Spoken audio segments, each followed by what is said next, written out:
5 నిమిషాల్లో కమ్మని పచ్చి పులుసు. హాయ్ అండి, welcome back to my channel. ఈరోజైతే 5 మినిట్స్లో నువ్వుల పచ్చి పులుసు అన్నమాట. చాలా సింపుల్, చాలా టేస్ట్ కూడా చాలా బాగుంటుంది. ఇది పాతకాలం వంట, అంటే ఇది ఎప్పటి నుంచో చేస్తున్నారు. నేనైతే చూడండి ఇవాళ నువ్వుల పచ్చి పులుసు చేసిన అనమాట. ఈ ప్రాసెస్ ఏంది, ఇది ఎట్లా చేయాలో నేను చెప్తాను. చాలా సింపుల్, 5 మినిట్స్లో అయిపోతుంది మనకు. చికెన్ మంచిగా ఫ్రై చేసుకొని దగ్గరికి ఇలా నువ్వుల పచ్చి పులుసు వేసుకొని తింటే సూపర్ ఉంటుంది అనమాట కాంబినేషన్ అయితే. సో నేను చెప్పే ప్రాసెస్లో అయితే మీరు ఇవాళ చేసేసుకోండి. టేస్ట్ కూడా చాలా బాగుంటుందండి. రెగ్యులర్ పచ్చి పులుసు కంటే ఈ నువ్వుల పచ్చి పులుసు డిఫరెంట్గా ఉంటుంది. మీరు కూడా ఒకసారి ట్రై చేయండి. ఈ నువ్వుల పచ్చి పులుసు ఎలా చేస్తారు ఏంటి అనేది నేను చెప్పేస్తున్నాను. ముందుగా కొద్దిగా చింతపండు తీసుకొని నానబెట్టుకోండి. ఒక 10 మినిట్స్ 15 మినిట్స్ అన్న నానబెట్టుకోండి.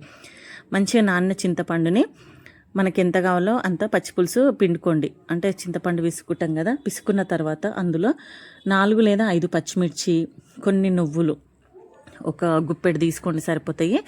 నువ్వులు మంచిగా మిక్సీ పట్టుకొని ఇందులో కలుపుకోండి. అంటే మనకి ఇంకా ఎర్రకారం అవసరం లేదనమాట.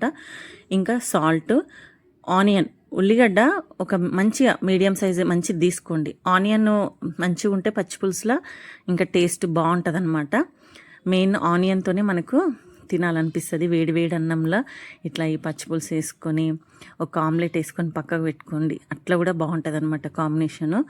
సో ఇప్పుడు మనము నువ్వులు పచ్చిమిర్చి మిక్సీ పట్టుకొని ఇందులో కలిపేసుకున్నాం కదా, కొంచెం సాల్ట్ అయితే వేసేసుకున్నాము, ఒక ఆనియన్ కూడా వేసేసుకున్నాం. అంతే, సింపుల్. ఇంకా దీన్ని పోపు పెట్టుకోవాలి. పోపుకి కావాల్సింది ఏంది, కొంచెం నూనె వేసుకోండి. అంటే కొంచెం నూనె ఎక్కువనే బాగుంటుంది. నూనె వేసుకున్న తర్వాత నూనె వేడినాక ఆవాలు, జీలకర్ర, 2 లేదా 3 ఎండుమిర్చి, కొంచెం కరివేపాకుతోని పోపు పెట్టేసుకోండి. ఈ పోపులో కొద్దిగా పసుపు యాడ్ చేసుకోండి. నేనైతే పోపులోనే పసుపు యాడ్ చేస్తాను అనమాట. మనకు వేడి వేడిగా నువ్వుల పచ్చి పులుసు రెడీ అయిపోయింది. చూడండి, కలర్ బాగుంది కదా, టేస్ట్ కూడా చాలా బాగుంటుందండి. Super combination. అయితే ఆమ్లెట్ పెట్టుకోండి పక్కకు, లేదంటే చికెన్ మంచిగా ఫ్రై చేసుకోండి. దగ్గరికి ఫ్రై చేసుకున్న చికెన్, ఈ రెండిటితోనైతే ఒకసారి మీరు ఖచ్చితంగా పచ్చి పులుసు ట్రై చేయండి. మీకు కనుక ఈ వీడియో నచ్చితే లైక్ చేయండి, షేర్ చేయండి, సబ్స్క్రైబ్ చేసుకోండి. ఇంకా మరిన్ని న్యూ అప్డేట్స్ కోసం అయితే మన ఛానల్ని ఖచ్చితంగా సబ్స్క్రైబ్ చేసుకొని నాకు సపోర్ట్ చేయండి. బాగుంది కదా, నేనైతే చాలా రోజుల తర్వాత చేసిన అన్నమాట. సో మీరు కూడా ఈ రెసిపీ ట్రై చేయండి. సింపుల్, 5 మినిట్స్లో అయిపోతుంది, ఎక్కువ టైం పట్టదు. టేస్ట్ కూడా బాగుంటుంది, తొందరగా కూడా అయిపోతుంది.